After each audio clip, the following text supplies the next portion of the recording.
35 வருடங்கள் தரத்திற்காக தேசிய விருது. Ponmani wet grinder innovative quality.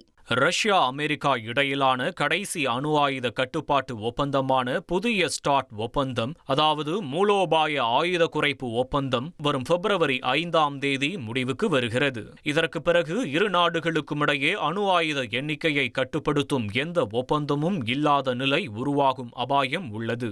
இருபுறமும் பயன்படுத்தப்படும் அணு ஆயுதங்களின் எண்ணிக்கையை 1550ஆக கட்டுப்படுத்தும் இந்த புதிய ஸ்டார்ட் ஒப்பந்தத்தை மேலும் ஒரு வருடத்திற்கு தொடரலாம் என ரஷ்ய அதிபர் புதின் முன்மொழிந்தார். ஆனால் அமெரிக்க அதிபர் ட்ரம்ப் இதற்கு இதுவரை அதிகாரப்பூர்வமாக பதிலளிக்கவில்லை.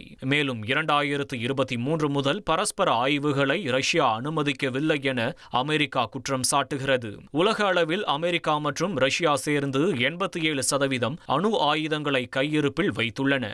அதே நேரத்தில் சீனா தனது அணு ஆயுத எண்ணிக்கையை வேகமாக அதிகரித்து வருகிறது. இதனால் 3 நாடுகளையும் உள்ளடக்கிய புதிய ஒப்பந்தம் மிகவும் சிக்கலானதாக மாறியுள்ளது. புதிய உலகளாவிய அணுசக்தி ஒப்பந்தம் கிட்டத்தட்ட சாத்தியமற்றது என கணிக்கும் பாதுகாப்புத்துறை நிபுணர்கள் முதலில் அணு ஆயுத போர் ஏற்படும் அபாயத்தை குறைப்பதே முக்கியம் என வலியுறுத்தியுள்ளனர்.